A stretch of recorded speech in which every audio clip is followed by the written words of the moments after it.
One morning, a millionaire walked through the lobby of his mansion until he froze when he saw his 7-year-old son rummaging through the trash with trembling hands.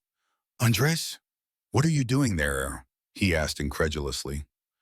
The boy looked up with tears in his eyes, and what he said left his father in shock at what he had discovered. Before continuing, be sure to subscribe and leave your like, because what you are about to witness is a story you will find difficult to forget. It was a quiet night at the Ramirez mansion, too quiet for a house that, despite its size, hid uncomfortable silences. The hallway lights were dimly lit, casting long shadows that seemed to stretch into the corners. It was almost 11 p.m. when Esteban Ramirez, a millionaire businessman, went downstairs in search of a glass of water. That's when he heard a strange noise in the kitchen, the rustling of plastic bags, the clumsy clatter of metal objects falling. His heart leapt, and he approached slowly, alert, thinking that perhaps a thief had managed to sneak in. But what he found when he pushed open the kitchen door completely disarmed him. His son, Andres, barely 7 years old, was kneeling in front of the trash can, his hands dirty and his eyes teary, desperately rummaging through the remains of food and crumpled papers. Andres! Esteban's voice boomed in disbelief. What the hell are you doing there? The boy turned his head in surprise, his face stained with tears and breathing heavily. He wasn't wearing pajamas, but the same cartoon t-shirt he wore to sleep, crumpled and soaked with sweat. In his small hand, he clutched a torn piece of paper. He held it up as if it were a treasure rescued from the depths of a shipwreck. It's from Grandma, he whispered, his voice breaking. Esteban leapt forward, grabbed him by the arms, and lifted him off the floor. The acrid smell of garbage permeated the scene. The businessman, who could face ruthless men in meetings without batting an eye, felt his throat close up. What are you saying? He asked, trying to remain calm, although his tone came out harsher than he intended. Andres unfolded the crumpled paper. It was a half-destroyed letter in the recognizable handwriting of Rosaura, Esteban's mother. The firm strokes were still clear in a line that seemed to have been written for him. Son, there are things you must see before it's too late. A chill ran down Esteban's spine. Where did you find this? He insisted, with an imperceptible tremor in his voice. In the trash, Andres replied, swallowing hard. Isabella threw it away. She always throws away Mom and Grandma's things. I don't want them to be lost, Dad. Esteban felt a twinge in his chest. Andres cried inconsolably with that pure despair that only children know. He also clung to a crumpled drawing, a childish portrait of Camila, his deceased mother. The colors faded, but the smiling face still recognizable. The businessman hugged him, even though his own mind was in turmoil. Why would Isabella, his wife, throw away something so intimate? And worse still, why those letters in particular? As he tried to calm the child, Esteban noticed something else in the letter. A half-erased paragraph, stained with grease, was still legible. Don't ignore the signs. The flowers in the garden are silent witnesses. Always look at them when you are afraid. The cryptic message carried a strange weight. He remembered that phrase perfectly. His mother used to repeat it to him as a child on stormy days, or when fear crept into his bones. Andres clung to the paper again.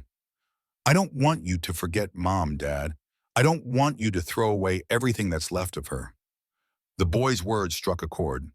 Esteban, accustomed to dealing with millions in transactions, with decisions that could sink or raise companies, felt completely helpless in the face of his son's vulnerability. Don't worry, son. No one is going to take away what is yours.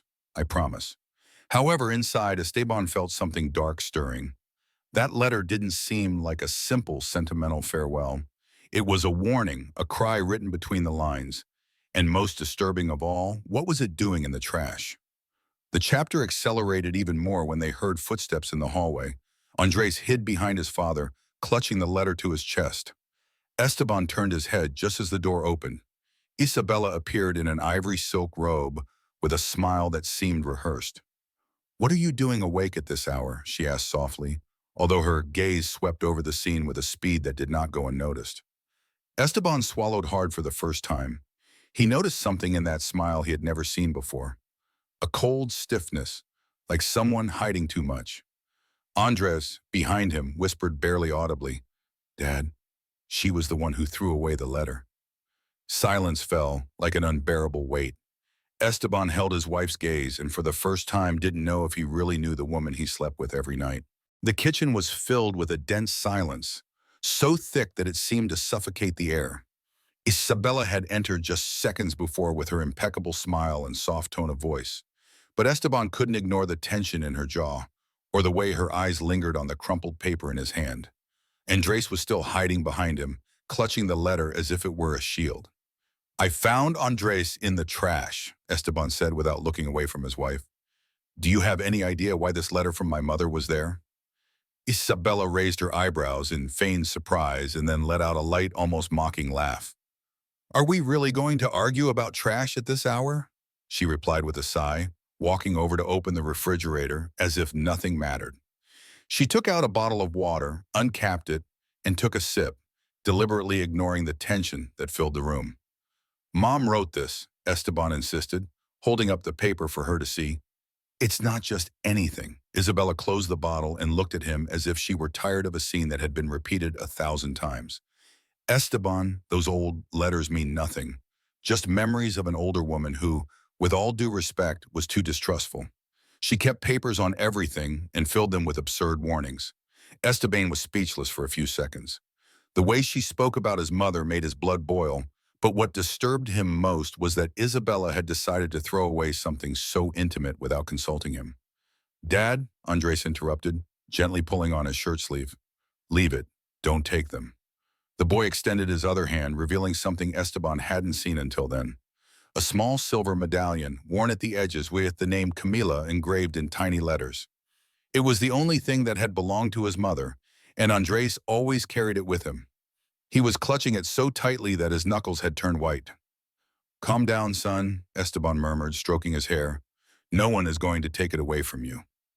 The businessman decided to settle the matter for that night. He ordered Andres to go upstairs to bed, and when the kitchen was empty again, he looked closely at the crumpled letter. There were grease stains and food scraps on it, but part of it was still legible. "If you ever notice that someone is controlling your medications too much, if the doses change without explanation, or if someone insists on strange treatments, don't ignore it. Trust your instincts. It could be the difference between life and death." Esteban felt a chill run down his spine. The handwriting was unmistakably his mother's. Rosaura was not a woman to make up stories or leave random words behind. She was practical, even tough, but she would never have bothered to write something like this without a real reason. He put the letter in the inside pocket of his jacket and went up to his son's room. He found him awake, hugging the crumpled drawing of his deceased mother. "Dad, did she really say that?" Andres asked in a trembling voice. "That there was danger in the house." Esteban hesitated.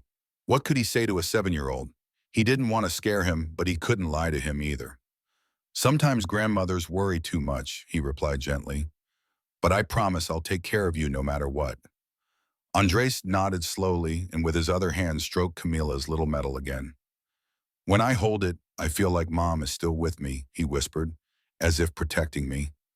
That simple gesture, so full of childlike faith, disarmed Esteban. He kissed him on the forehead and turned off the light. But as he left the room with the letter still in his pocket, he vowed to himself that he would find out what his mother had wanted to warn him about before she died. Over the next few nights, Esteban began searching through the old things stored in the mansion's attic. Wooden boxes smelling of dust and mothballs, family albums, notebooks with household accounts. He rummaged for hours until he found a different envelope. Letters sealed with Rosaura's handwriting. When he opened them, he discovered a disturbing pattern. They were not simple notes from a concerned mother. They were detailed warnings. In one of them, written months before her death, she pointed out precisely, "Don't trust people who get too close too quickly. Don't trust false titles or those who present themselves as healing angels. Always ask where they come from. Remember, son, poison is not always hidden in a dark bottle. Sometimes it comes in a bright smile." The businessman felt the blood pounding in his temples. False titles, healing angels. The coincidence was unsettling. Isabella had introduced herself as a nurse at the beginning of their relationship, and it was precisely that caring facade that made him open the door to his life to her. Could it be possible that his mother had seen something he didn't want to see? Doubt gnawed at him, but he didn't dare confront Isabella directly. He still had no proof, only words in old letters. And yet, mistrust began to grow like a poisonous root. Every gesture Isabella made now seemed calculated to him. The way she served the dishes, the smile that never reached her eyes, the habit of administering Andres' medicine herself so that the boy wouldn't make a mistake. During dinner, Esteban watched as Isabella leaned over delicately to give the boy some syrup. Andres grimaced and looked at his father as if silently asking for help. "I don't want any more, Dad. It tastes weird." The phrase cut him like a knife. Isabella smiled, stroking the boy's hair. "It's just your imagination, sweetheart. Syrups always taste bad." But Esteban couldn't help remembering his mother's words. "If you notice that someone is controlling your medicine too much, don't ignore it." The glass of wine trembled in his hand. That night, when Andres was asleep and the house was quiet, Esteban reread all the letters he had rescued over and over again. The more he reviewed them, the clearer the message seemed. His mother had tried to warn him, and in his blindness, he had ignored her. Now the threat was inside his own home. Dawn arrived heavy, with humid air that made it difficult to breathe. Esteban was at the dining room table with his untouched cup of coffee when he heard a sharp noise from upstairs, the sound of something hitting the floor. He ran immediately. When he opened the door to Andres' room, he found him curled up in bed, his face red and his hands scratching his throat as if he couldn't breathe. The boy was crying between gasps, his eyes glazed over. "Dad!" he managed to shout in a faint voice before coughing violently. Esteban's heart raced until it hurt. He picked him up, carried him as he had when he was younger, and hurried downstairs. Isabella roared desperately. "Help me! Something's wrong with Andres." She appeared immediately, impeccable as always, with a bottle in her hand. "It's a mild reaction, honey. Don't worry. I'll take care of it. Give him this dose. It's just an allergy." Esteban looked at the bottle suspiciously. He didn't understand medicine, but the boy was too ill for it to be anything mild. "It's not mild," he shouted as the boy thrashed in his arms. "Call the doctor now." Isabella frowned as if she were offended, but she obeyed. The doctor arrived a few minutes later. It was the same one as always, a middle-aged man in a white coat with an impassive expression. After examining Andres, he reassured Esteban in a monotone voice. "It's not serious. It's a common allergic reaction. These episodes are normal at his age." "Normal," Esteban repeated incredulously. He saw it. He could hardly breathe. The doctor simply nodded. "I understand, but clinically it's within the expected range. Keep giving him the dose your wife already indicated. There's no reason to be alarmed." Esteban wanted to yell at him that he didn't agree, that what he had seen was not to be expected.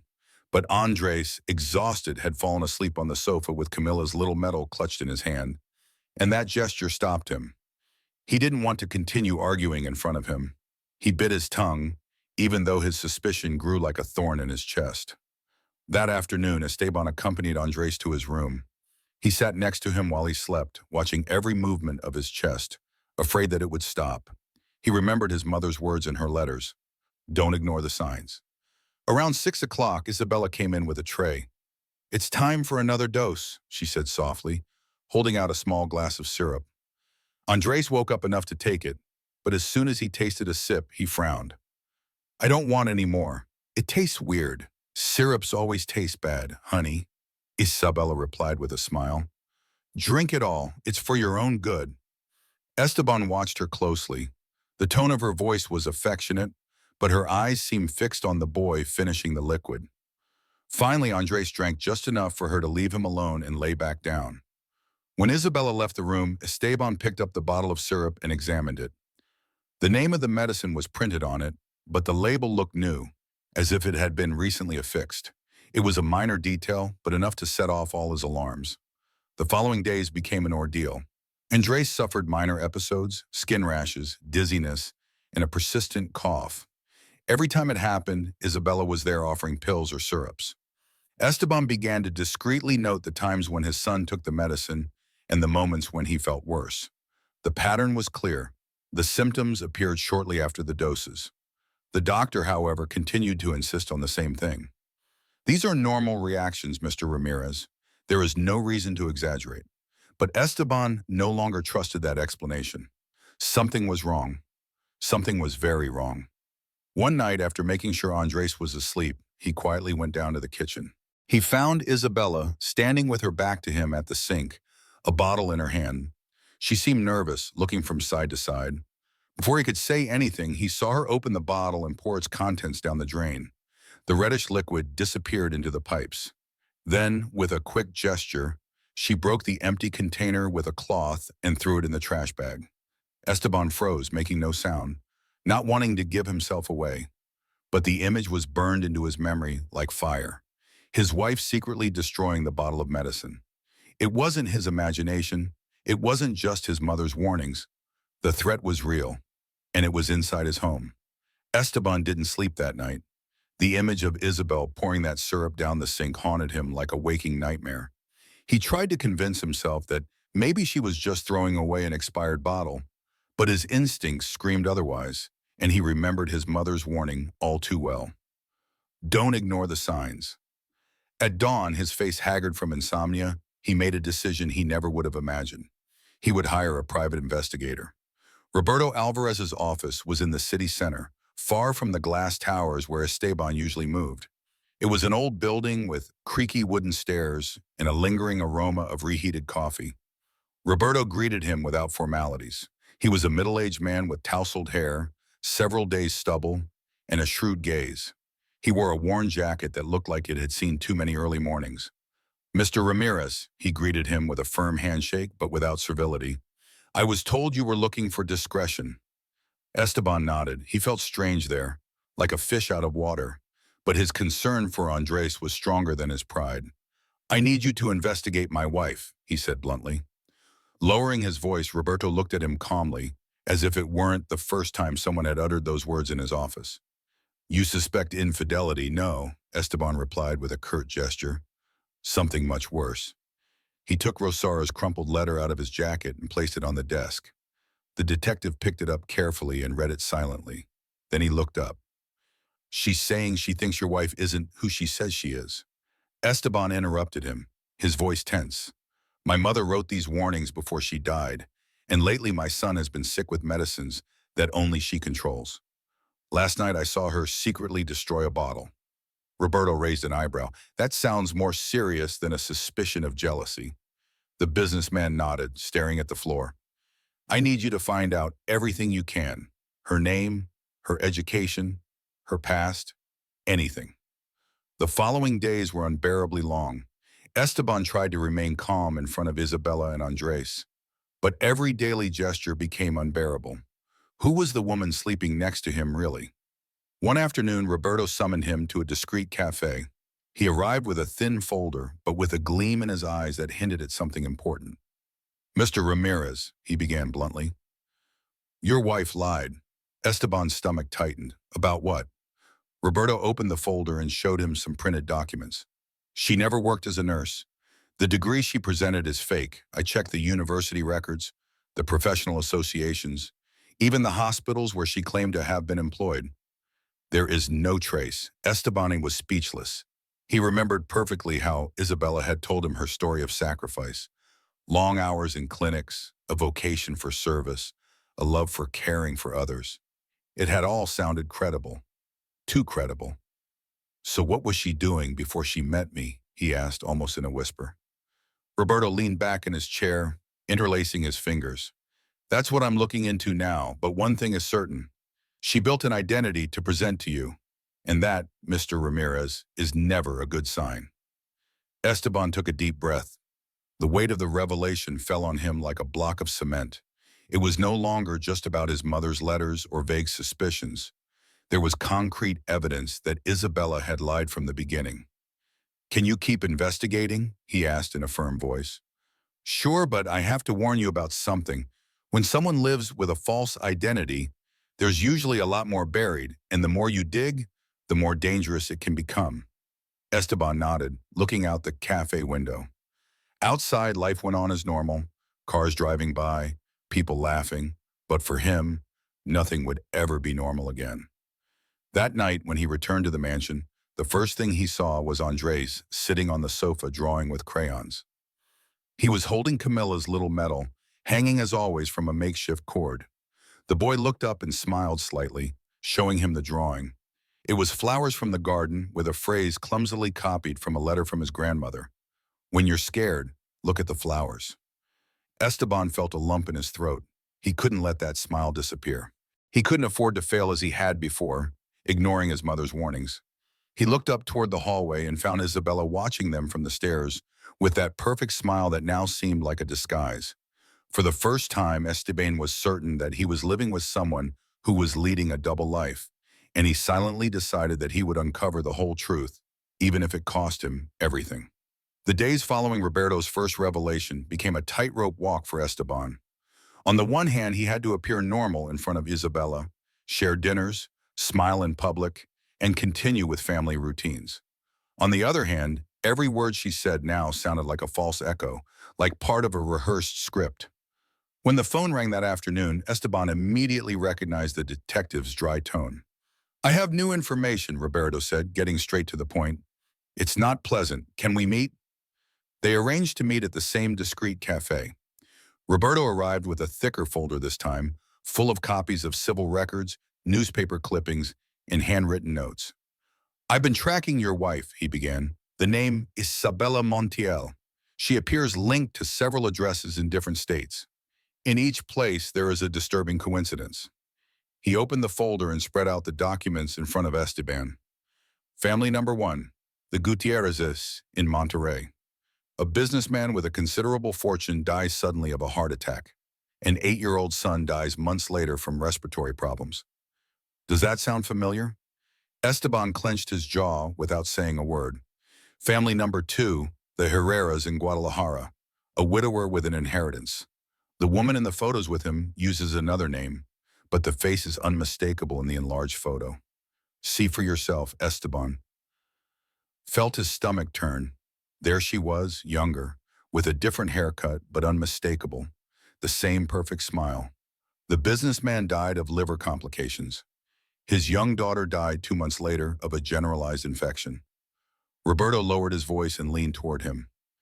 "Mr. Ramirez, your wife has gone from family to family, always with a wealthy man and children who die of illnesses that are never fully explained."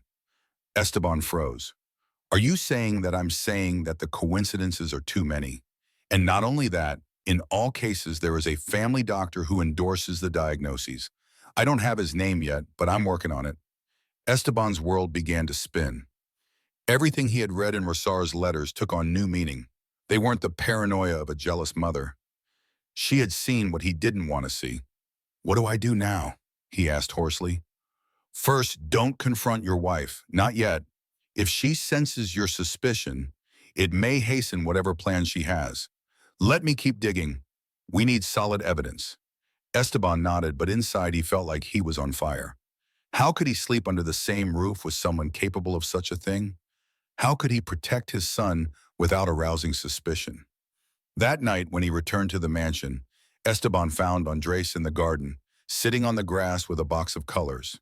He was drawing intently, his tongue sticking out between his lips, as he did when he was concentrating. "What are you doing, champ?" his father asked, forcing a smile. The boy held up the sheet of paper. He had scribbled flowers, lots of flowers, with blue, yellow, and red petals.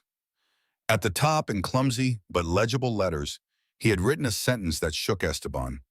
"When you're scared, look at the flowers." The businessman swallowed hard. "Who told you that?" he asked, even though he already knew the answer. "Grandma in the letters," Andres replied naturally. "I copied it so I wouldn't forget it." Esteban felt his knees buckle. The boy showed him the little medal hanging around his neck and added innocently, "When I draw the flowers and touch the medal, I feel stronger, as if my mom and grandma were watching over me at the same time." The businessman hugged him tightly, holding back tears. He couldn't allow the story of those other families to repeat itself with them. And what hurt him most was knowing that his mother had tried to warn him and that he hadn't wanted to listen. The drawing remained there on the grass, illuminated by the golden light of the sunset, colorful flowers, and a phrase written by a child that became a silent symbol of resistance in the midst of the shadows. The afternoon fell gray over the Ramirez mansion. The air was heavy with humidity, and tension seemed to permeate every corner of the house. Esteban had spent the day with a knot in his stomach since his last conversation with Roberto. Now he knew that it wasn't just his wife who had lied. Behind her was a history of shadows that he couldn't ignore. That same day, Isabella announced casually, "Dr. Aguilar is coming to check on Andres. I think you should see him for yourself so you can rest easy." Her tone was friendly, but Esteban felt a chill run down his spine. Fernando Aguilar arrived shortly after. He was a man in his 50s with slicked back hair and an impeccable briefcase.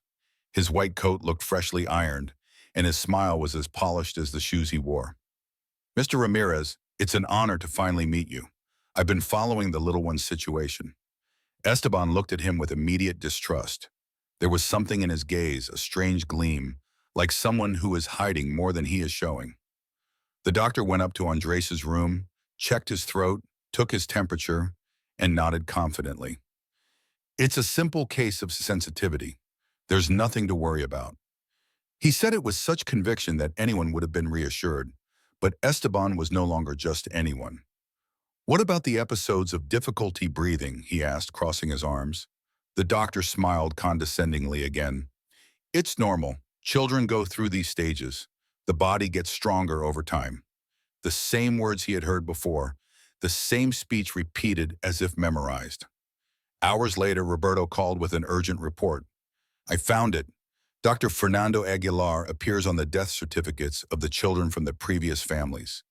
He signed the diagnoses declaring them natural cases." Esteban froze. "You mean he's part of the pattern, Mr. Ramirez? Where is she?" "He's always there as the doctor who validates everything." The air became heavy. That piece fit perfectly into the puzzle that was beginning to take shape.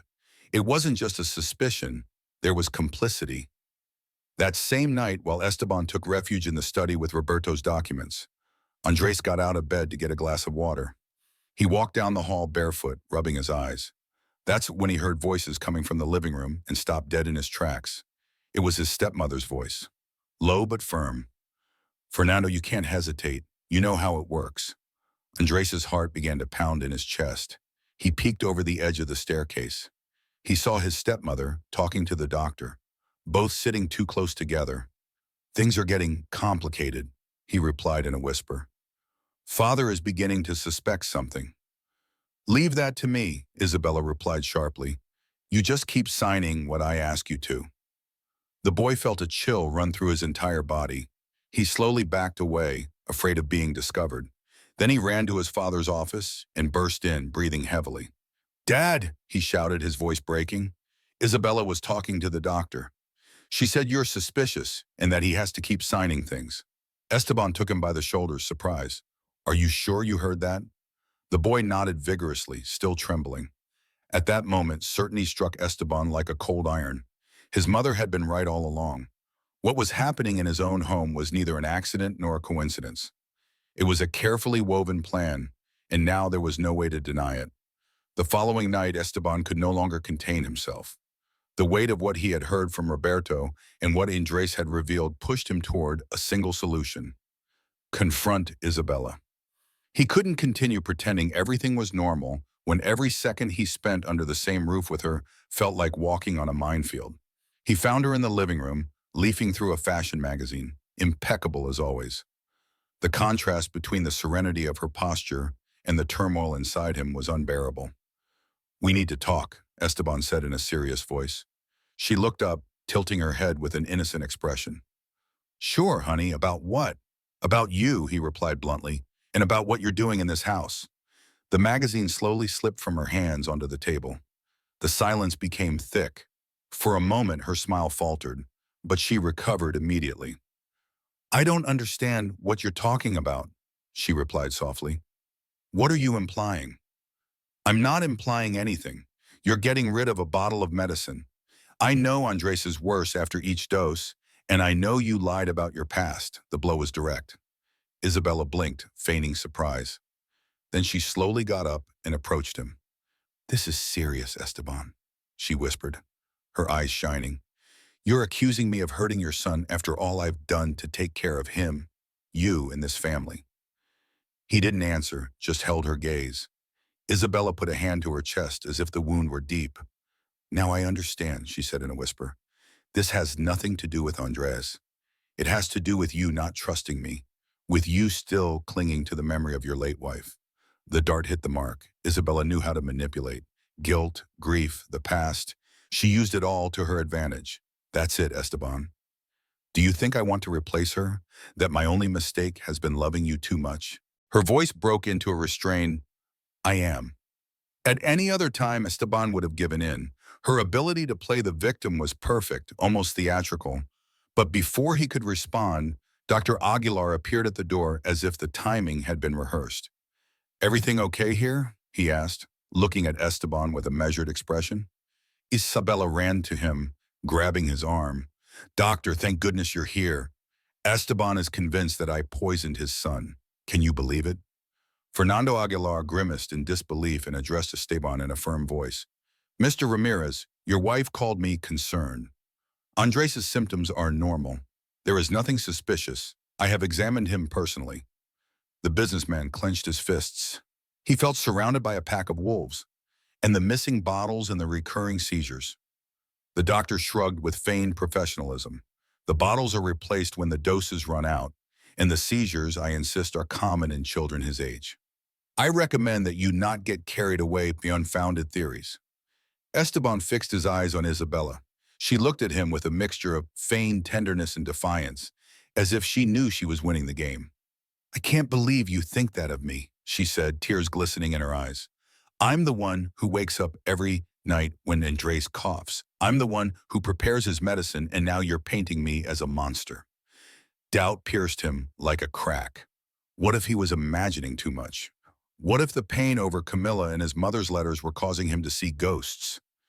He fell silent, caught between anger and uncertainty. At that moment, the door opened softly and Andres appeared, walking timidly. He was wearing the little medal around his neck and holding a small pill in his hand.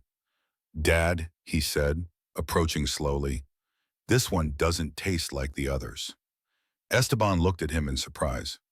What do you mean, son? What's different? It doesn't taste like medicine, it tastes weird. The silence was absolute. Isabella took a step toward him, but Esteban stopped her with a wave of his hand. He took the pill delicately, as if it were irrefutable evidence. He put it in the inside pocket of his jacket with the same care he used to store million-dollar contracts. But this time it wasn't a piece of paper or a signature. What was at stake was his son's life. When he looked up, he found Isabella smiling again, though with a spark of discomfort in her eyes. It was the first crack in her perfect mask. And Esteban knew that even though she was still pretending, the truth had begun to come out. The next morning, Esteban locked himself in his office. The pill Andres had given him the night before was still in his jacket pocket, and every time he thought about it, he felt an unbearable weight in his chest. However, he still lacked solid evidence, and he knew it. The only way out was to call Roberto again. The detective agreed to meet him at a small restaurant on the outskirts of town. Esteban arrived before the agreed time, anxious, drumming his fingers on the table. When Roberto finally appeared, he was carrying a folder much thicker than the previous ones. What I found is serious, he said bluntly, placing the folder on the table. Esteban held his breath as Roberto unfolded documents, photographs, and newspaper clippings. There aren't two families, Mr. Ramirez. There are at least four. And in all of them, the same pattern.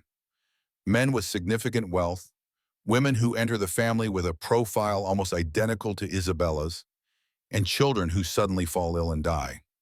The detective showed him a newspaper clipping with a faded headline. Businessman Herrera dies after brief complication. His 7-year-old daughter passes away 2 months later. The accompanying photo showed the alleged wife wearing dark glasses. Even so, Esteban recognized the smile. Roberto turned the page and pointed to another photograph, this time of a businessman from Monterrey. Here the woman used the name Elena Munoz. The widower died, which Dr. Aguilar certified as sudden heart failure. The son died months later from alleged health complications. Esteban froze. The coincidence was too precise. And no one suspected anything? He asked incredulously. There were rumors, Roberto replied, but everything was backed up by medical certificates. No one dared to question the word of a professional. Besides, these families were so overwhelmed by grief that they accepted the explanations without looking any further. The detective pulled out one last document, the written testimony of a domestic worker from one of those houses. This woman claims she saw strange behavior with the medicine bottles, but no one listened to her. She was fired weeks later. Esteban felt his stomach churn. That was exactly what he himself had witnessed in his own home. It all fits, he muttered, more to himself than to the detective. Roberto looked at him gravely. Mr. Ramirez, you're not imagining anything. Your mother was right. Isabella repeats a strategy: gaining trust, controlling medications, manipulating diagnoses with Aguilar's help, and then taking the money and property. The words hit him like a sledgehammer. It was the confirmation he feared to hear. Roberto closed the folder and pushed it toward him. What you have in your hands is a pattern. Now we need to turn it into a case. Esteban nodded, even though he felt like the world was crumbling beneath his feet. Back at the mansion, the businessman found Andres in the garden, sitting on the lawn with his box of colors. The boy was waiting for him with the same naive calm that always disarmed him. Look, Dad, he said, showing him the sheet he had just finished. It was a simple but moving drawing. Flowers of all colors lined up like a small miniature field, and underneath, in clumsy but clear letters, Andres had written his grandmother's phrase again. When you're scared, look at the flowers.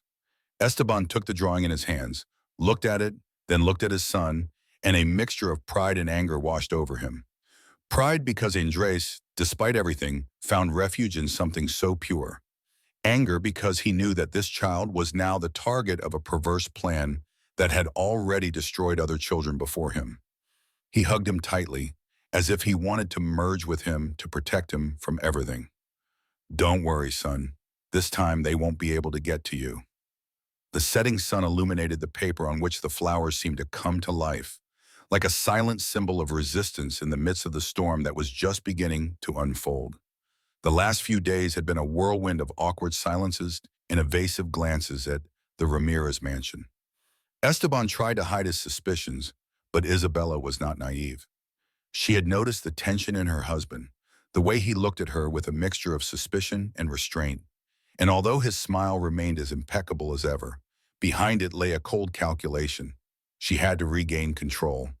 So one sunny afternoon, she surprised him with an unexpected proposal.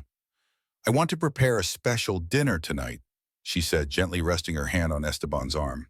Just you, me, and Andres. No commitments, no work, just a quiet evening with the family. The idea seemed innocent, even generous, but to Esteban, this sudden initiative sounded like a rehearsal for a play. However, he accepted. He knew he had to let her act, to watch how she moved her pieces. When night fell, the dining room table was set as if for a gala dinner.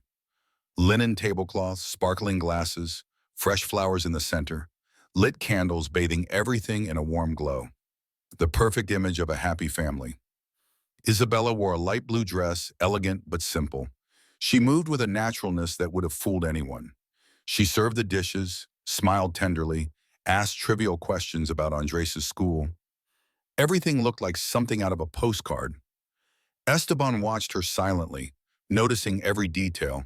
Perfection was precisely what was suspicious. Every gesture was measured, every word calculated. Andres, meanwhile, ate without enthusiasm. His head was down and his shoulders hunched, as if he felt something invisible weighing on the table. Instead of joining the conversation, he concentrated on the paper and colors he had brought with him, taking refuge in his own world. What are you drawing, sweetie? Isabella asked in a sweet voice, leaning toward him. The boy did not respond. Esteban noticed how his little fingers clutched the small medallion hanging from his neck, and then he continued scribbling rapidly. Dinner continued with superficial comments, anecdotes invented by Isabella about her travels, compliments about Esteban's company, even light-hearted jokes that sounded forced, all designed to project harmony. But when Andres finally lifted the sheet of paper to show it to his father, the air froze. The drawing was not flowers, houses, or landscapes like he usually drew. It was something dark, laden with symbols. In the center was a child with large eyes, surrounded by shadows, and behind him an elongated female figure with a strange expression and an object in her hand, depicted as a kind of long needle. What does this mean? Esteban asked, surprised by the rawness of the image. Andres looked down. It's how I feel, he murmured softly, that someone is watching me when they shouldn't. The silence became unbearable. Isabella's smile faltered for the first time, although she quickly regained her composure. It's just a drawing, she said, laughing softly as if it were a minor prank. You know how children are, always inventing monsters where there are none. But Esteban didn't see it as child's play. The contrast between the perfect scene and that grim drawing struck him in the chest. It was as if the child had put on paper the invisible tension that he himself felt every day. He put the sheet away carefully without saying anything else. He knew that this image, innocent and disturbing at the same time, spoke more than 1,000 words. As the candles slowly burned down, Esteban understood that the facade of happiness that Isabella was trying to impose could no longer be sustained. No matter how brilliant the performance, the truth seeped through in the gestures, in the silences, and now in the drawings of a child who saw more than anyone wanted to admit. Dawn fell on the mansion with an eerie silence. Esteban could hardly sleep. He had been up all night listening to every movement in the house like a guard on permanent alert. Andre slept in the next room, hugging his mother's little medal. Suddenly, a muffled noise woke him up, a moan followed by a loud cough. He ran to the boy's room and found him curled up on the bed, his face pale and his hands on his stomach. On the nightstand was a half-empty glass with traces of a reddish syrup. "Andres!" Esteban exclaimed, leaning over him. The little boy was breathing with difficulty. Cold sweat trickled down his forehead. His lips trembled as if he were losing strength. Esteban's heart raced to its limit. Without thinking, he picked him up in his arms and shouted into the hallway, "Isabella, I'm going to the hospital now." She appeared with a surprised look on her face, trying to remain calm. "Calm down. It's just a reaction." "Don't tell me it's normal," he interrupted, his eyes overflowing with rage and fear. "He's my son, and I'm not going to wait." He didn't wait for an answer. He hurried down the stairs, crossed the garage, and placed Andres in the back seat of his car. He drove at full speed, running red lights and listening to the boy's ragged breathing like a clock ticking away seconds of despair. At the hospital, the cold lights and the pungent smell of disinfectant hit him like a blow. He shouted for help, and several nurses immediately brought Andres in on a stretcher. Esteban ran after them, feeling the ground disappear beneath his feet. Minutes later, Roberto appeared, having been secretly notified by Esteban on the way. The detective knew he had to be there. Too many pieces fit together, and this could be the opportunity to obtain something tangible.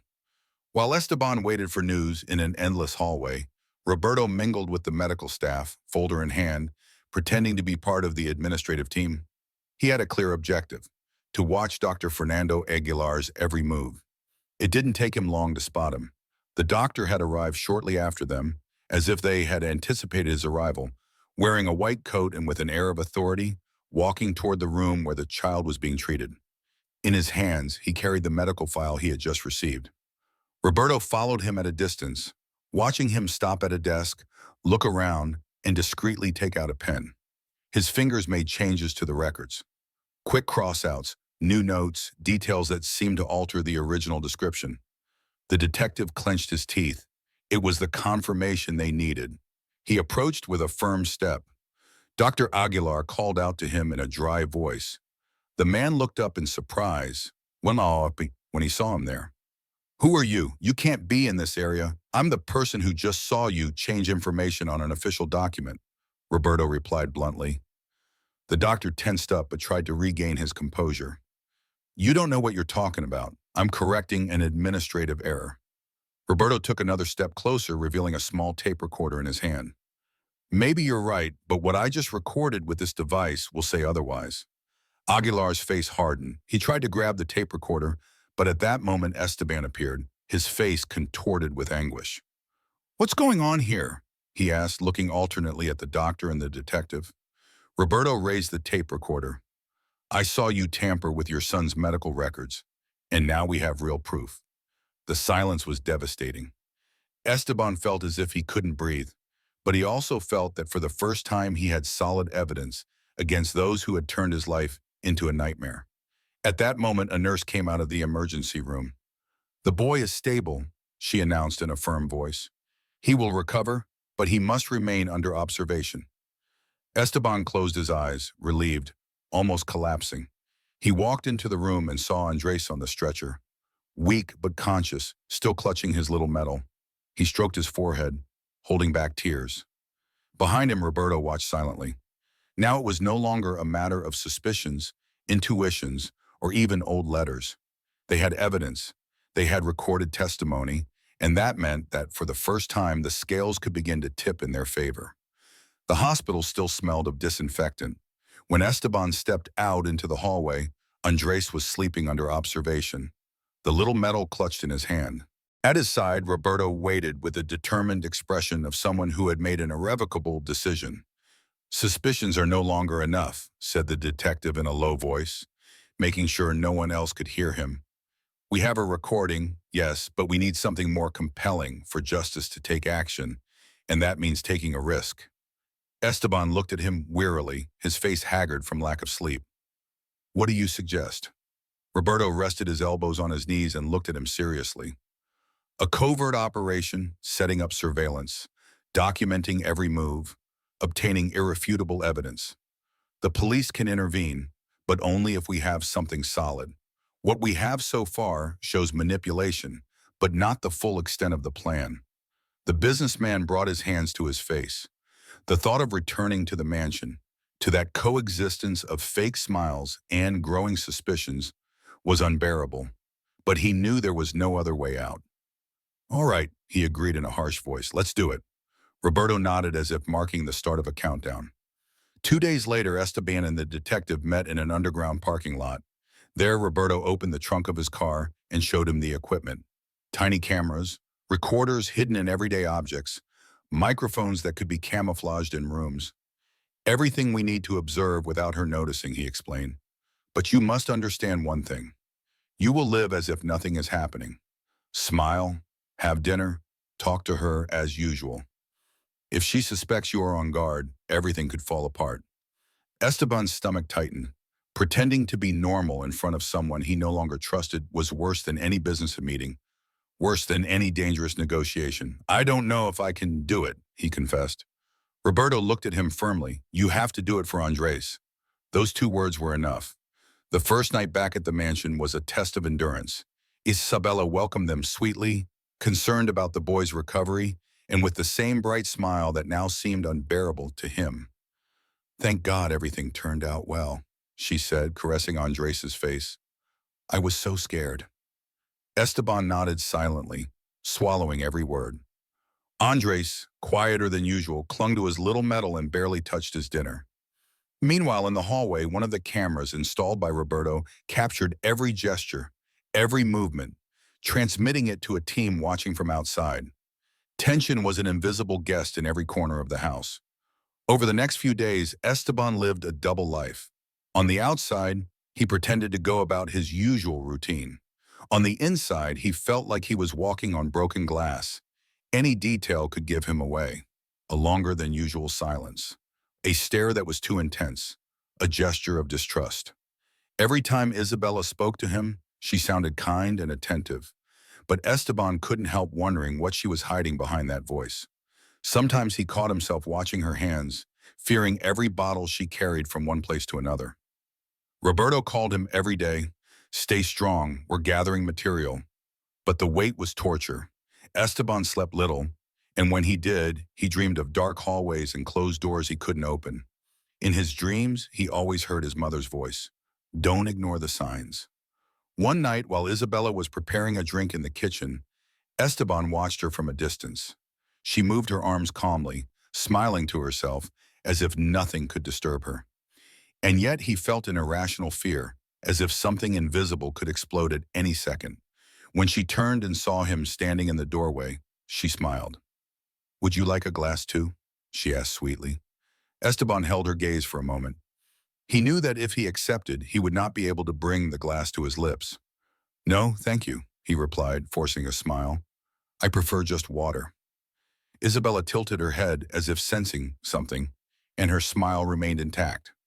It was at that moment that Esteban understood the magnitude of his challenge. Not only did he have to watch her every move, he also had to hide his own. The tension was not just a test of patience, it was a struggle to survive without the mask slipping. Outside, Roberto followed every transmission from an equipped van. He took notes, recorded audio, and stored copies on secure hard drives. The game is just beginning, he muttered to himself. And he was right. The atmosphere in the mansion had been transformed into a silent stage where every smile was suspicious, every word a calculated move.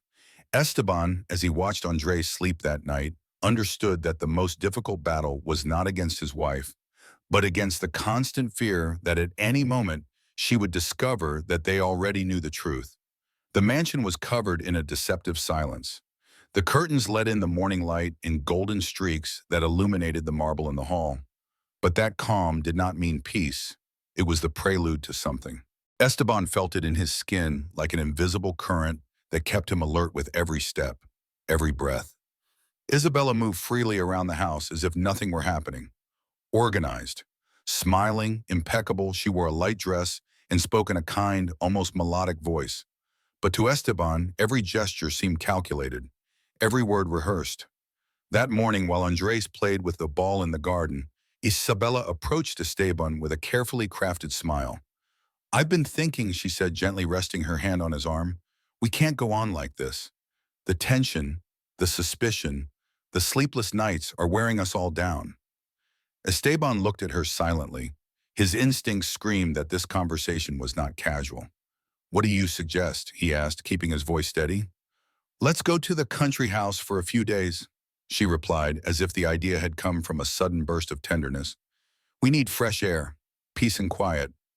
Andres needs it more than anyone. You too." The businessman felt a chill.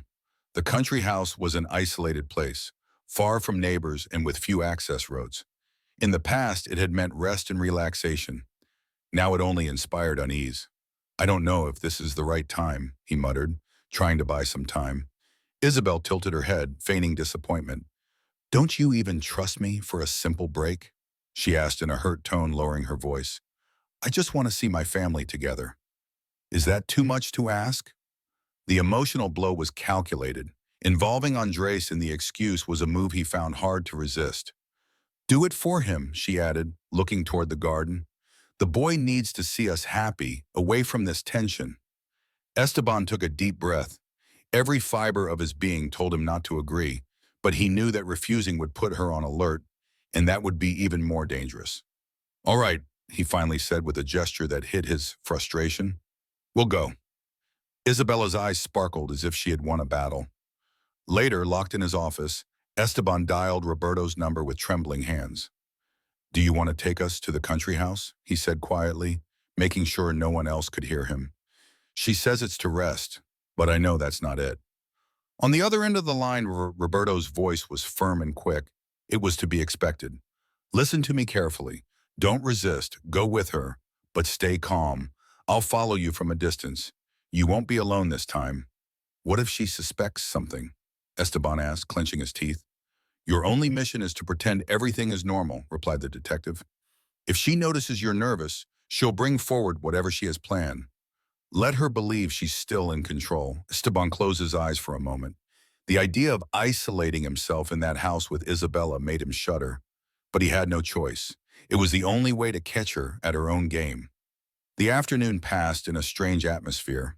Isabella was enthusiastic, like a devoted wife organizing a vacation.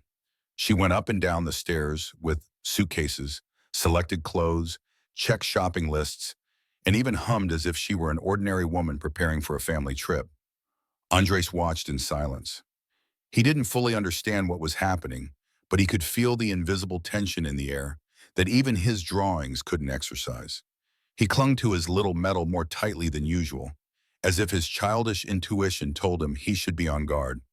"It'll be fun, son," Isabella said, stroking his head. "You'll see the stars at night like in the old days."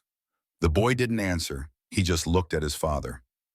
Seeking confirmation in his eyes, Esteban gave him a faint smile, trying to convey calm, although inside he felt like a ship about to sink. By late afternoon, everything was ready. The suitcases were in the trunk, the provisions were stowed away, and the car was waiting in the driveway. Isabella helped Andres into the back seat, gently fastening his seatbelt. It will do us good to get away from everything, she said, as if talking to herself. Esteban took the wheel, the engine roared, and the car began to move along the road leading out of the city. Through the rearview mirror, he could see his son hugging the little metal, while Isabella talked cheerfully about how well they would sleep in the clean country air. But he wasn't listening to her words, only feeling his heartbeat pounding in his temples, reminding him that every kilometer they traveled away from the city took them deeper into the trap. What Isabella didn't know was that several meters away, a gray car was discreetly following them, always keeping the same distance. Behind the wheel, Roberto Alvarez kept a close eye on their movements. The covert operation had just entered its most dangerous phase. The road to the countryside seemed endless. Every kilometer took Esteban further away from the city, from hospitals, from any neighbors who could help.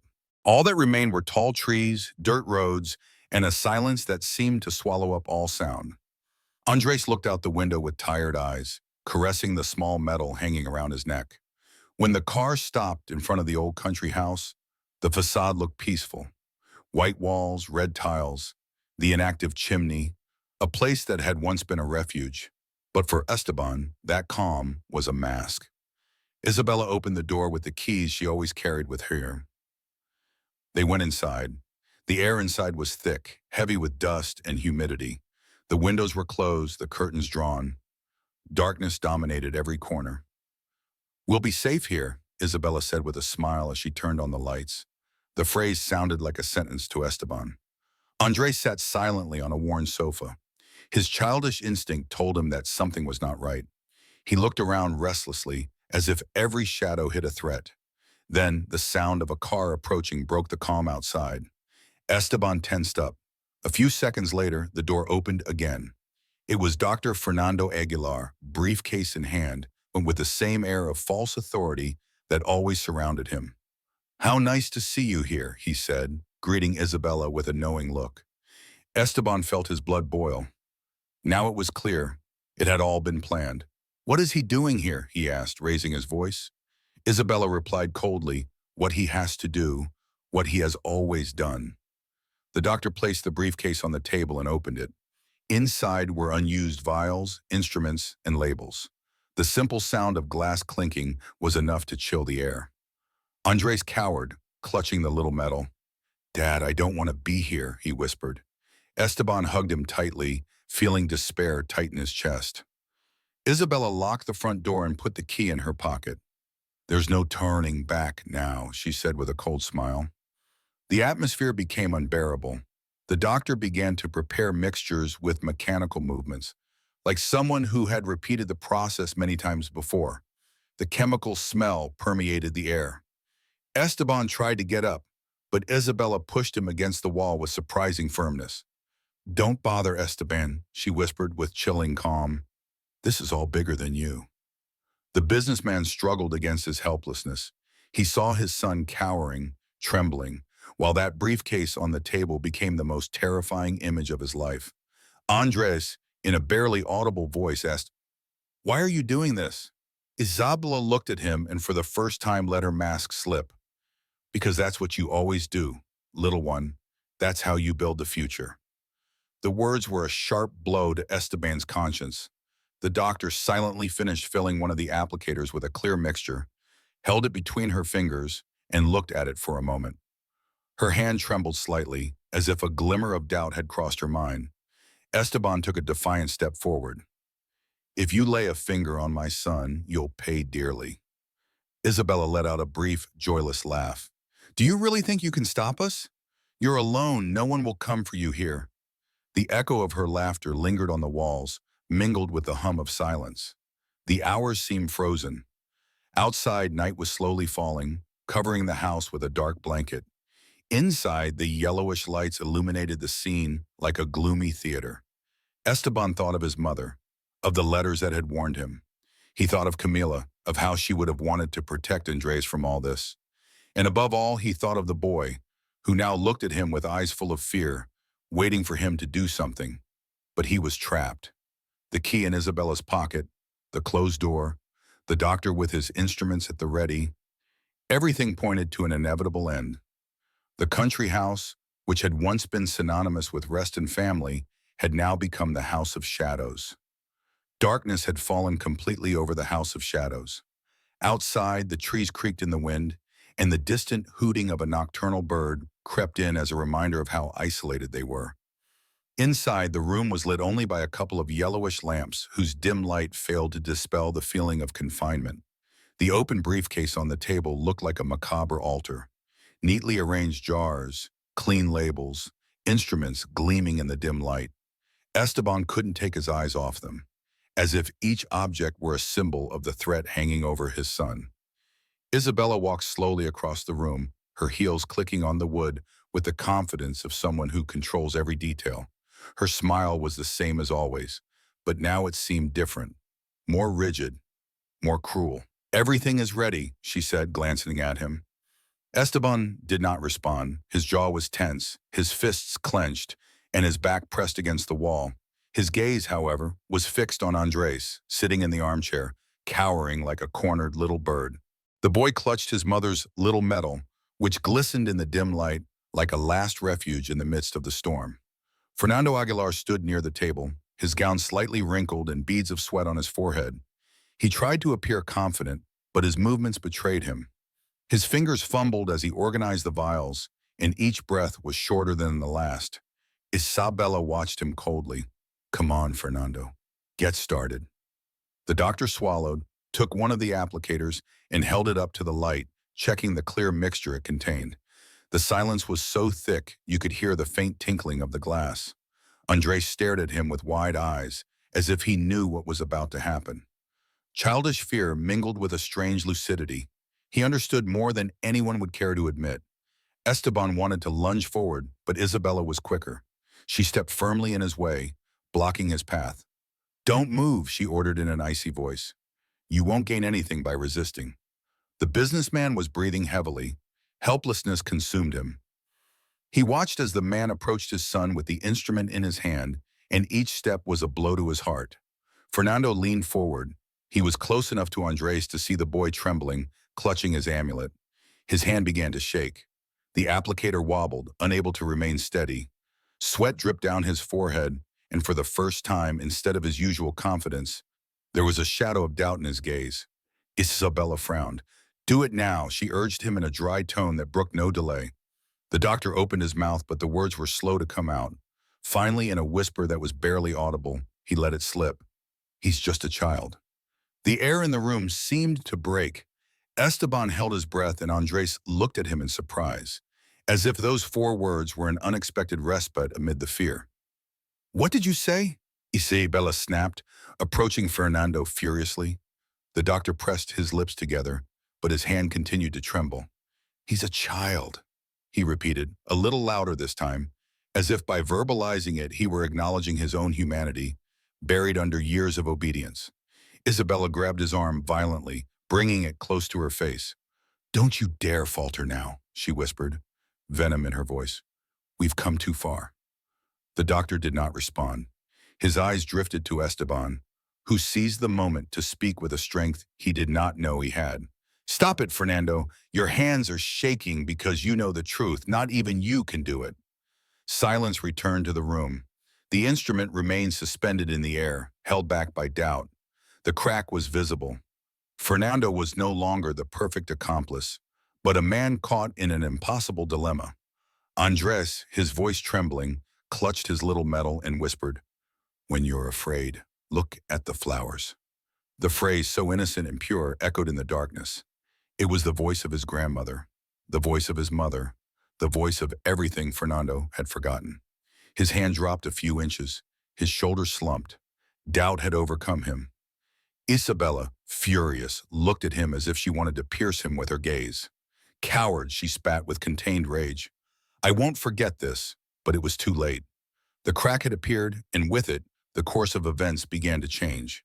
The silence in the House of Shadows had become torture. Every second seemed to drag on with the slowness of an eternity. Esteban stood against the wall, his heart pounding in his chest, while Andres remained seated in the armchair, small and fragile, clutching his little medal, as if that metal chain were the only wall protecting him from the darkness. Isabella paced the room with a feline gait, confident, as if nothing could stand in the way of her plan. The gleam in her eyes revealed a poisonous calm. The key to the front door rested in her pocket, and from time to time she caressed it with her hand as if touching a talisman of control. Fernando Aguilar, on the other hand, was trapped in his own trembling. Doubt had gnawed at him after uttering that unexpected murmur. He's just a child. His clammy hands and tense shoulders gave him away. He was no longer the ruthless accomplice who had appeared in so many searches, but a man facing the crack in his own conscience. Esteban looked at him with contained rage. He knew that every moment counted, that the situation was a thread about to snap.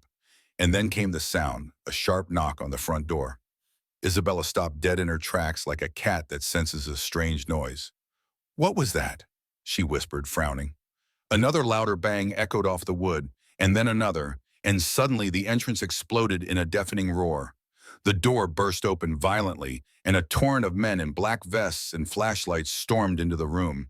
Their powerful voices drowned out the chaos. "Police! Nobody move!" The world turned upside down in a matter of seconds. The darkness was ripped away by intense spotlights that blinded everyone in the room for a moment. The officers quickly spread out, surrounding the room like a trained army. Isabella recoiled, her eyes wide open. Her mask of security shattered in an instant. "No, this can't be," she screamed, spreading her arms as if she could stop the onslaught. Fernando dropped the instrument he was holding. The metallic sound as it hit the floor echoed through the room, symbolizing his defeat. With a distraught look on his face, he slowly raised his hands in surrender. Esteban didn't waste a second, running toward his son, lifting him up in his arms and hugging him desperately. "Dad," Andres stammered, burying his face in his chest. "It's over, son. It's over," Esteban whispered, even though his heart was still pounding like a runaway drum. The officers secured the room in a matter of seconds. 3 surrounded Fernando, who offered no resistance. Isabella, on the other hand, became a storm. "Let me go! You have no evidence!" she shouted, struggling with unexpected strength. "You can't arrest me!" The police held her firmly, but she continued to shout her venomous words. Esteban yelled, staring at him, "You're ungrateful! This isn't over! You hear me? You're going to pay for this!" The fury in her voice echoed off the walls like a never-ending echo. Esteban, with Andres in his arms, looked at her silently. There was nothing to say. Her threats were just the roar of a beast that had finally been cornered.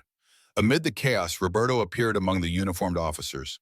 His face was sweaty, but his eyes shone with the certainty of a hard-won victory. "Esteban," he said, approaching firmly. "They're safe." The businessman looked at him with the child still clinging to his neck. His gratitude was so great that no words could express it. He just nodded, his throat tight with emotion. The room, which minutes earlier had been a scene of terror, was now lit by flashlights and the murmur of police radios. Outside, the blue and red flashes of the patrol cars flickered on the facade, staining the walls with intermittent colors. Isabella was dragged toward the exit, still screaming like a cornered animal. Her hair, once perfectly styled, fell over her tangled face. "This isn't the end. You're going to regret this," she screamed until the door of the police vehicle slammed shut, suddenly silencing her voice. Fernando came out behind her with his head down, silent, defeated. His hunched figure contrasted with the unleashed fury of his accomplice. Inside, Esteban knelt on the floor with Andres in his arms. The boy looked at him with tears in his eyes and asked in a weak voice, "Is it really over?" Esteban held him close to his chest, stroking his hair. "Yes, son, it's over." Roberto stood silently beside him, watching the scene. He knew that night would remain etched in his memory forever. It had been the end of a nightmare, but also the beginning of a long road of scars. The country house, illuminated by police lights, no longer looked like the den of shadows it had been minutes ago. Now it was the scene of an inevitable fall, the final collapse of Isabella Montiel. The return to the mansion was strange. The same walls that had once witnessed suspicion and silence now seemed hollow, filled with echoes of what had happened. Esteban crossed the hall with Andres by the hand, and they looked at each other as if they had aged years in just a few days. The businessman, accustomed to controlling million-dollar deals and running companies, found himself transformed into a different kind of man, one who would not let go of his son, even to sleep.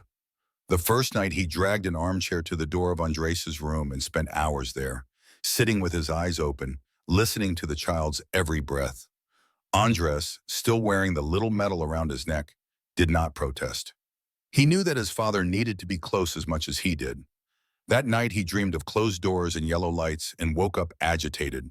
When he opened his eyes, the first thing he saw was Esteban's silhouette on the armchair. That reassured him enough to close his eyes again. The following days were a whirlwind of new routines. Esteban checked every medicine bottle, every water bottle, every food item that came into the house. No one could approach Andres without first passing his scrutinizing gaze.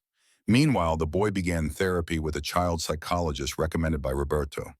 The woman had an office full of colors and toys, but at first Andres just stared at the floor in silence.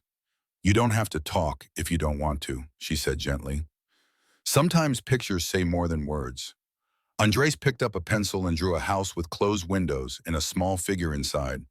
Then he added flowers and a garden in front as a reminder of his grandmother's words. The psychologist looked at him intently and wrote in her notebook. It was a clear reflection of a child who still lived between the shadow of confinement and the desire for light. Esteban also carried his own nightmares. He would wake up in the middle of the night sweaty, convinced he heard footsteps in the hallway or the clinking of jars in the kitchen.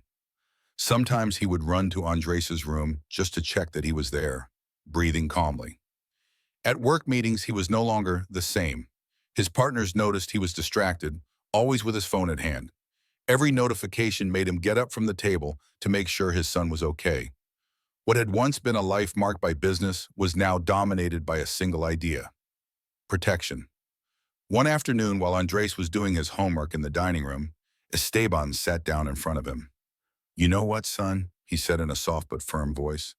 "I'm always going to be here, even if I have to sleep on the floor of your room, even if you call me in the middle of the night. I won't let anything happen to you again." Andres looked up and with the innocence of his age replied, "I don't want you to be afraid, Dad. I don't want you to suffer either." The businessman swallowed hard. He hadn't expected that answer. It was his 7-year-old son who was giving him strength at the most fragile moment of his life. The invisible scars were evident in the details. Andres couldn't bear to be alone in a room for more than a few minutes. Esteban was startled by ordinary noises. Both avoided mentioning Isabella's name, but little by little, with each therapy session, with each nighttime conversation, with each drawing that filled the walls of the office, they began to regain something resembling calm. One night, while Esteban was tucking Andres in, the boy pulled a new drawing from under his pillow. It was himself holding his father's hand, walking under a blue sky. "I did it today in therapy," he explained with a hint of shyness. "The doctor says it's okay to think about nice things." Esteban watched him silently with a lump in his throat, and then stroked his hair and said, "You're right. We're going to fill our lives with nice things, son, even if it's hard, even if we have to fight against the memories." Andres smiled for the first time in a long time, a small but real smile, like a ray of sunshine breaking through the clouds after a storm. The courtroom was full. Journalists, onlookers, and officials occupied every available seat. The echo of murmurs ran through the room like an electric whisper. In the center, behind a dark wooden railing, Isabella Montiel sat with her hands cuffed. Her hair was impeccably styled, and she had the same defiant look she had used to manipulate others for years. Across from her, Esteban Ramirez sat next to his lawyer. His face was tired, marked by sleepless nights, but his eyes shone with an iron determination not to allow his son to live under the shadow of that woman again. When the judge entered, the murmuring ceased. Everyone stood up. The atmosphere became solemn, charged with tension. The trial proceeded with statements from experts, agents, and Detective Roberto himself, who firmly recounted the undercover operation and the evidence collected. Each word was another day for Isabella, but she maintained her composure, smiling sarcastically from time to time. The decisive moment came when the judge announced, "We will call the minor Andres Ramirez to the stand." A heavy silence fell over the room. Esteban felt his heart stop for a moment. The side door opened and Andres entered, accompanied by a court psychologist. He was dressed in a simple suit, too formal for his young age. He walked with small but steady steps, holding his mother's little medal in one hand. The chain glistened under the lights of the room like an invisible shield. The judge spoke in a kind voice, aware of the weight of the moment. Andres, we know you are very young. We just want you to tell us what you remember, what you felt. No one is going to hurt you. The boy nodded with his big, serious eyes, climbed onto the stand, settled into the chair, and for a moment the entire courtroom held its breath. Isabella stared at him, her expression hardening, and although she tried to smile, her eyes showed discomfort. The strength of a child was challenging her more than any material evidence. How are you feeling, Andres? The prosecutor asked gently. The boy looked down at the little medal, squeezed it between his fingers, and replied in a trembling but clear voice, I'm scared, but I also know that my mom is watching over me from heaven. The entire courtroom shuddered. Several people in the audience lowered their heads to hide their tears. The prosecutor continued, Can you tell us what you saw or heard at the country house? Andre swallowed, closed his eyes for a second, as if to gather his courage, and then spoke. I heard Isabella say that my dad was suspicious and that the doctor had to keep signing things. I saw how they prepared bottles and how they wanted me to take things that didn't make me feel good. He paused, took a deep breath, and added, I was very scared, but I thought about the flowers my grandmother told me about. That gave me strength. The psychologist at his side gently stroked his shoulder in support. The judge nodded solemnly. Esteban, from his seat, could not hold back his tears.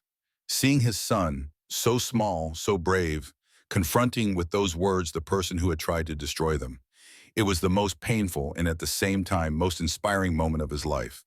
Isabella lost her composure for the first time, banged on the table and shouted, He's lying! That boy is lying! The judge banged his gavel firmly, calling order to the court, but it didn't matter anymore. The damage was done. The scene of an innocent child clutching his mother's little medal, testifying with a mixture of fragility and courage, had been etched into the memory of everyone present.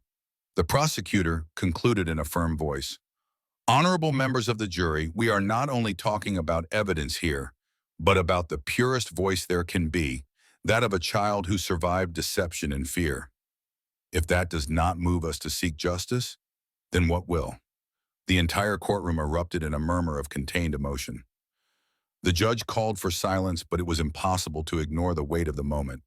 Andre slowly stepped down from the stand. As he passed his father, he leaned over and hugged him. I did it, Dad, he whispered with a small smile. I said everything. Esteban held him close to his chest and for the first time in a long time, felt that the future could be different. The day dawned gray. A fine drizzle covered the city and made the streets look like dull mirrors. In front of the courthouse, a crowd of journalists had been waiting since early morning. Cameras, microphones, and flashes formed a wall of anticipation. The case of Isabella Montiel and Dr. Fernando Aguilar had captured the attention of the entire country, a story of deception, betrayal, and survivors that had shaken everyone. Inside the courtroom, the atmosphere was just as tense. Every seat was taken. Whispers ran through the room with a restless buzz. In the front row, Esteban Ramirez sat next to his son Andres. The businessman held the boy's hand tightly, as if he feared he might disappear at any moment. Andres, barely 8 years old, wore a small dark suit. Under the fabric, the chain of the little medal he never took off was visible. His gaze was serious, more so than was appropriate for his age. The bailiff struck the floor firmly. All rise for the honorable judge. The murmuring stopped immediately. The magistrate crossed the room with a solemn step and took a seat on the bench. The jury had already deliberated and everyone was waiting for the verdict. Esteban felt his breath stop. He squeezed Andres' hand even tighter. The boy glanced at him and whispered, barely audibly, I'm with you, Dad. Those words were enough to give him strength. The judge calmly opened the document, although the tension in the air was palpable. In the case of the state versus Isabella Montiel, he began in a grave voice. After analyzing the testimony presented, the material evidence, and the seriousness of the facts, this court finds her guilty on all counts. A murmur erupted in the courtroom. Some gasps of surprise, others of approval. The judge raised his hand, asking for silence. The sentence imposed will be 48 years in prison, without the right to benefits for the first 20 years. The echo of those words reverberated off the walls. Isabella, sitting in the dock, remained rigid. For the first time, she had nothing to say. Her defiant gaze faded in a matter of seconds, and all that remained was the hardened face of someone who knew the game was over. The guards approached and firmly placed the handcuffs on her. She did not resist. Her silence weighed more heavily than any scream. The judge continued. As for the defendant, Fernando Aguilar, after verifying his participation as an accomplice in the crimes of forgery and manipulation of records, this court finds him guilty. He is sentenced to 22 years in prison. Fernando did not look up, remaining seated with his shoulders slumped and his face blank. He did not attempt to defend himself. He was a man consumed by guilt and defeat. With nothing to say, silence filled the room once again. Esteban closed his eyes for a moment and then took a deep breath. He felt the weight of months of terror and struggle slowly begin to slip from his shoulders. Andres looked at him with wide eyes and asked in a whisper, "Is it over, Dad?" Esteban hugged him gently and replied in a firm voice, "Yes, son, it's over. Yes, son, it's over." Spontaneous applause broke out among those present, despite warnings to remain silent. Some discreetly wiped away tears, others nodded their heads, moved by the courage of the boy who had testified and the determination of his father. The guards escorted Isabella out of the room. She walked upright but speechless, like an empty figure who no longer had any power. She was led to the police vehicle, and when the door closed with a metallic bang, her story came to an end. Fernando left afterwards with his head down, without looking up. He was just a shadow. When they finally crossed the courthouse doors, Esteban took Andres in his arms. The boy, exhausted but smiling, rested his head on his shoulder. "Dad," he whispered, "can we go to the garden? I want to see the flowers." Esteban looked at him tenderly. "Of course, son. Let's go see them." Light rain fell on the courthouse steps. Father and son descended slowly, surrounded by flashes and questions they did not answer. The microphones and cameras didn't matter. All that mattered was that they had survived. They knew that the invisible scars would remain, that the fear would not disappear overnight. But for the first time in a long time, they felt that the future was open and that they could walk toward it together. 3 years had passed since the courthouse doors closed on Isabella and Fernando. 3 years of healing silences, of nights when father and son faced nightmares together, of therapy sessions and long conversations under the same roof.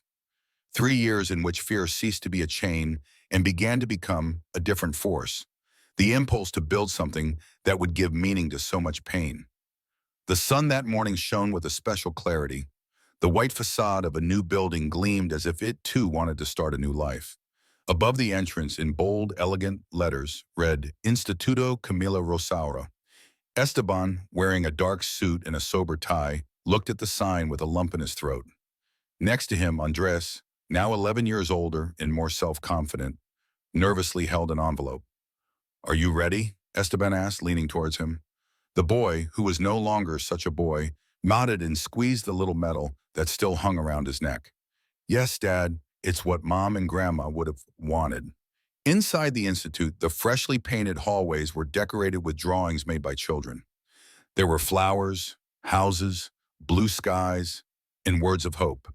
In the classrooms, there were storybooks, toys, small tables for classes, and a large area with colorful cushions where psychologists and volunteers welcomed the first groups of children. The project was born from a simple idea: to offer a safe place for children who had experienced violence.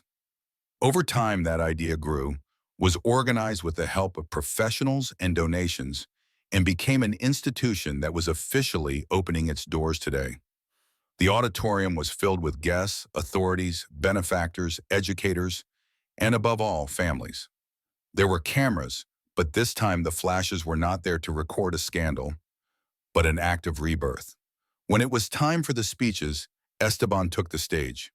He paused for a few seconds before speaking, letting the silence fill the space. "Today is a day I never imagined I would live to see," he began. "For a long time, I thought that pain would be the only thing that would accompany us. But my mother Rosaura and my wife Camilla taught me something that I still hold dear today, that even in the deepest darkness, life can flourish." He paused, his voice breaking, and then pointed to the sign hanging above him. This institute bears their names because without them we would not be here, and because, thanks to their memory, today we can give other children what Andres and I so desperately needed: a refuge, a helping hand, a place to trust again. Applause rang out. Esteban slowly stepped down from the stage and gave way to his son. Andres walked to the microphone with uncertain steps. The envelope he was holding trembled slightly. When he was in front of the audience, he opened it carefully and unfolded a yellowed sheet of paper. "I want to read something my grandmother wrote," he said in a clear voice. "She taught me that words can be a hug when we need it most." The silence was absolute. Andres read with innocence intact in his tone a fragment of that letter that had marked his childhood. "Whenever you are afraid, look at the flowers in the garden. They remind us that life goes on." When he finished, he looked up. His eyes shone, not with sadness, but with conviction. "This place is like that garden," he added. "Here, every child can grow again, like a flower that never gives up." The room erupted in applause. Some rose from their seats. Esteban, in the front row, could not hold back his tears. After the speeches came the symbolic moment. In the schoolyard, where a space of fresh soil had been prepared, Andres knelt with a small shovel. He planted a young tree with bright green leaves. "This tree will grow like I grew, Dad," he said aloud, looking at Esteban with strong roots and always looking toward the light. Esteban approached and put a hand on his shoulder. "And its shade will protect many children," replied the audience. He watched in silence, moved by the scene. It was a simple gesture, but one laden with symbolism. The tree became a silent witness to the fact that suffering could bring life, love, and justice. The doors of the institute were officially opened. That day, the first young beneficiaries arrived. Children with dull eyes, some shy, others frightened. Andres approached one of them, a boy his own age, and showed him the garden where he had just planted the tree. "Look, when you're scared, just come here," he said, repeating his grandmother's words. "Flowers always remind us that life goes on." The boy looked at him, hesitated for a moment, and then smiled shyly. Esteban, watching from afar, understood that this was not just a school, it was a legacy, a promise fulfilled. The courtyard of the Camila Rosara School was full. Volunteers, families, and children occupied every corner, some holding flowers, others white balloons that floated gently in the air. The atmosphere was charged with emotion. It wasn't just the inauguration of a building, it was the planting of a different future. Andres, 11 years old, walked up to the makeshift stage. He carried a carefully folded piece of paper in his hand, almost as if it were a treasure. His father watched him from the front row, his eyes shining with pride. The murmuring died down as the boy cleared his throat, took a breath, and began to read aloud with a confidence that surprised everyone present. "Whenever you are afraid, look at the flowers in the garden. They remind us that life goes on."